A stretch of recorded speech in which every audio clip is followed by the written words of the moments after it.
Di dalam mobil, Iren diam cukup lama, mencoba menguasai api kemarahannya. Dalam dadanya bergejolak perasaan kecewa, marah yang hebat.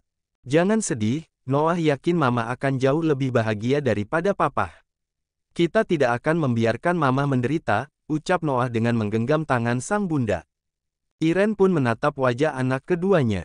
Terima kasih sudah menguatkan Mama. Yuk kita ke rumah abang kamu. Mama kangen dengan anak-anak Mama dan menantu Mama. Meskipun hati Iren sedang tidak baik-baik saja tetapi ia mencoba menyembunyikan perasaannya. Iren yakin bersama dengan anak-anaknya jauh lebih bahagia daripada seperti selama 1 tahun ini dia capek dan juga ingin bebas dari aturan-aturan Tommy. Noah kembali menggenggam tangan sang ibu. Mama yakin akan meninggalkan Papa. Papa itu keras kepala nanti malah dia akan berbuat sesuka Papa yang membuat Mama jadi menyesal. Kamu tenang saja sayang. Mama sudah pikirkan semua ini. Lagian kamu tahu dan dengarkan kalau Papa kamu tadi sudah menceraikan Mama itu tandanya kita hanya tinggal mengurus perceraian di pengadilan. Iren pun bergantian mengusap tangan putra keduanya. Maafkan Noah, gara-gara Noah, Mama dan Papa malah jadi cerai, ucap Noah dengan wajah dan nada yang merasa bersalah. Jangan berbicara seperti itu. Mama tidak pernah berpikir seperti itu. Sebenarnya Mama juga merasakan seperti kamu. Mama juga capek menghadapi sikap Papa kamu. Mama sempat berpikir kalau Papa kamu pasti akan berubah, tapi nyatanya Mama tidak melihat ada tanda-tanda Papa kamu akan berubah. Papa itu sangat keras kepala. Noah pun mengulas senyum dan mengangguk paham tentang rasa yang sang Mama rasakan juga. Malam ini Iren pun langsung menyusul ke rumah Jati. Berbeda dengan Jati dan Nara yang pergi tidak membawa apa-apa. Iren justru sebelum pergi memerintahkan asisten kepercayaannya untuk merapihkan barang-barang berharga dan pakaiannya. Ia memutuskan akan tinggal di rumah yang lain. Bukan hanya barang berharga yang ia miliki di rumah itu, semua aset atas nama Iren pun langsung dibawa. Begitupun Noah, barang-barang dan kendaraan Noah dibawa. Meskipun sempat mendapat penolakan dari Tommy, tetapi laki-laki itu tidak biasa berkutik ketika semuanya diperintahkan oleh Iren. Sementara itu di rumah Jati, memang sedang diadakan makan malam yang spesial menyambut bahagia karena akhirnya Kara pun hamil setelah hampir 2 tahun menunggu. Abang, Iren yang baru masuk bersama Noah dari pintu samping di mana mereka sedang berada di taman belakang, tepatnya tempat di mana Trikwekwe membuat konten-kontennya.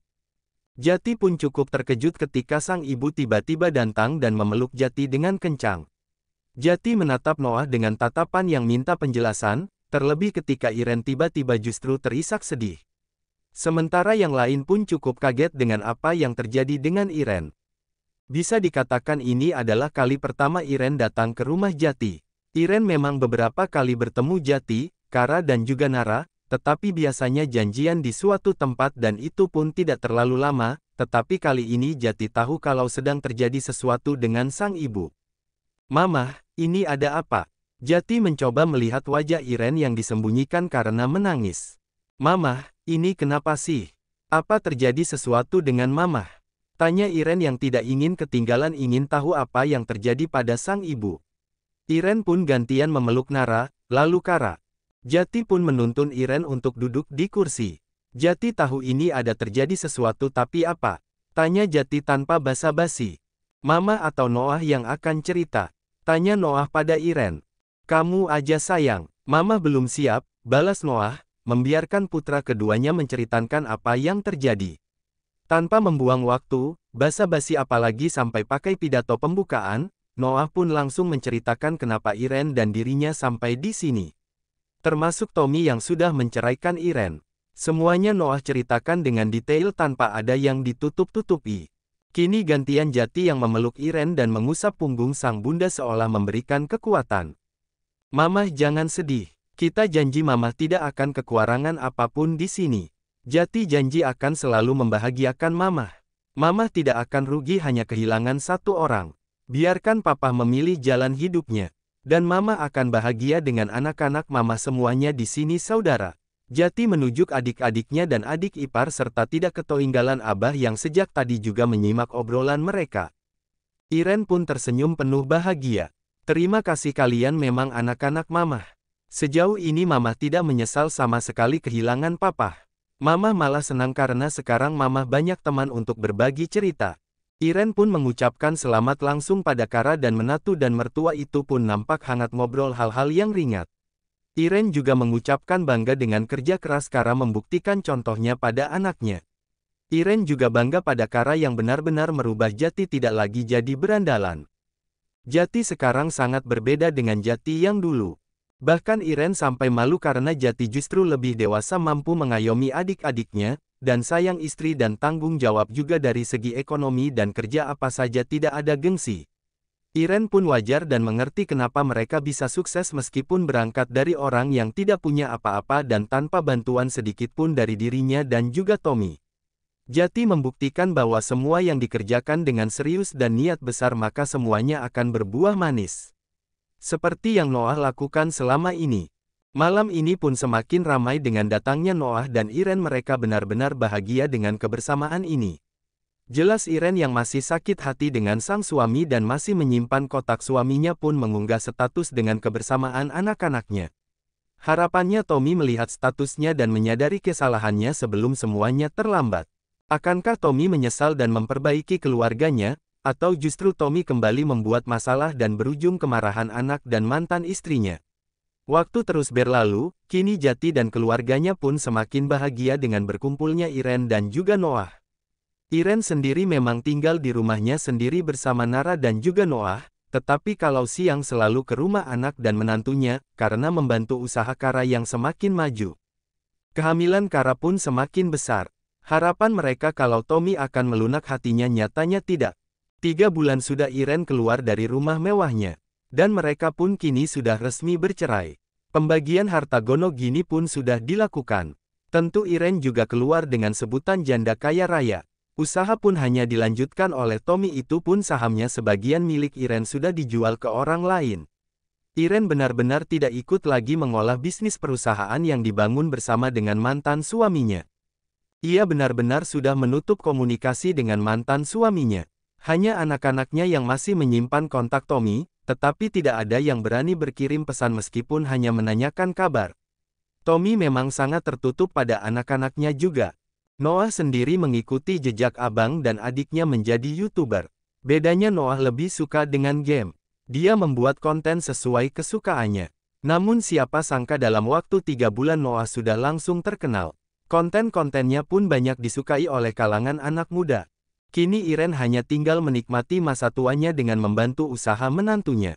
Di mana Kara sudah tidak sanggup mengurusnya maklum dia harus buat konten bareng suaminya, dan kondisi hamil ia tentu tidak boleh capek-capek. Risol mayo dan pancake yang awalnya buka hanya di Jabodetabek kini sudah mulai merambah luar kota. Cita rasa yang khas dan lezat membuat produk-produk Kara selalu laris manis. Belum pelayanan yang ramah. Meskipun berawal dari receh, tapi sekarang cukup membuat mereka hidup tidak kekurangan uang.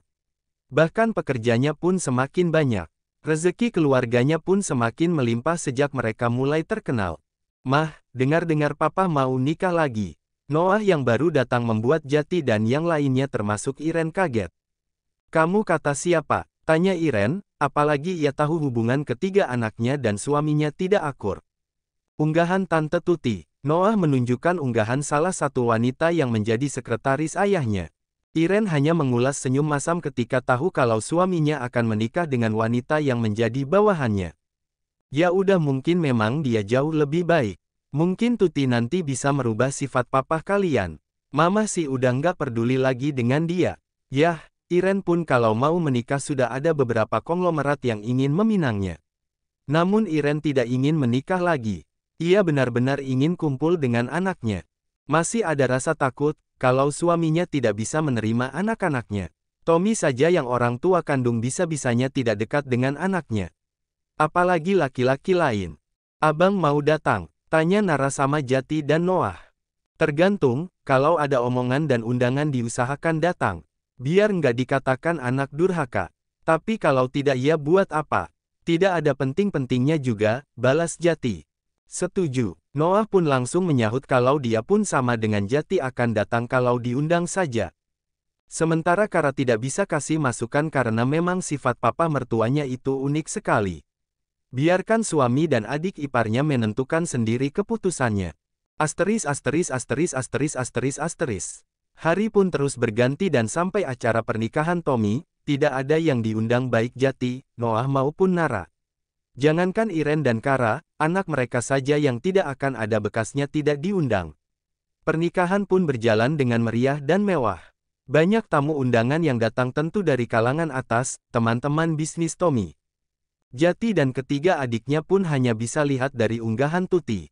Wanita itu seolah ingin memberitahukan kalau dia adalah wanita yang sangat beruntung karena jadi istri dari suami kaya raya. Tommy pun yang biasanya tidak pernah mengunggah foto di hari pernikahannya membagikan momen-momen bahagia dengan caption, "Semoga sakinah mawadah dan warahmah, sampai ke jannah." Iren dan anak-anaknya hanya tertawa membaca caption dari pengantin baru yang sedang berbahagia. Jadi penasaran, kira-kira pernikahan papa kaya apa nantinya? Celetuk Noah yang mana Noah itu memang paling berani dalam berbicara. Ya sifat Noah 11-12 dengan Jati. Tentunya bahagialah, kan istrinya masih muda, balas Jati dengan mode mengejek. Ia bahagia hanya 1 bulan nanti juga tahu sifat aslinya. Noah tertawa renyah. Bukan ingin mendoakan rumah tangga papahnya retak. Iren yang sudah menemani lebih dari 24 tahun pun menyerah karena sifatnya. Anak-anaknya pun kabur. Apalagi istri barunya yang masih kecil paling juga hanya dijadikan pelampiasan di ranjang saja. Dalam kehidupan sehari-hari tidak dianggap. Orang tobat juga ada prosesnya apalagi watak yang sudah mendarah daging, pasti susah merubahnya. Nara yang biasanya tidak ikut komen kalau urusan sang papah, masih ada rasa marah dan kesal dengan papahnya. Sehingga Nara malas kalau membahas Tommy. Sama persis dengan Kara. Kamu nggak tahu saja Kara. Kalau papa kamu sudah tobat, kelakar Jati. Iyalah sebentar lagi juga jadi ustadz. Noah terlalu senang mengejek Tommy. Mereka tidak akan berbicara seperti itu kalau Tommy yang tidak mulai duluan. Bayangkan saja sudah umur kepala 5 nikah dengan anak Karin Sore yang umurnya hampir sama dengan Jati. Untuk apa kalau bukan untuk pamer doang? Apalagi dengan pernikahan yang sangat mewah. Kalau uang untuk anaknya pelit minta ampun giliran istri barunya royal banget bikin anak-anaknya sensi.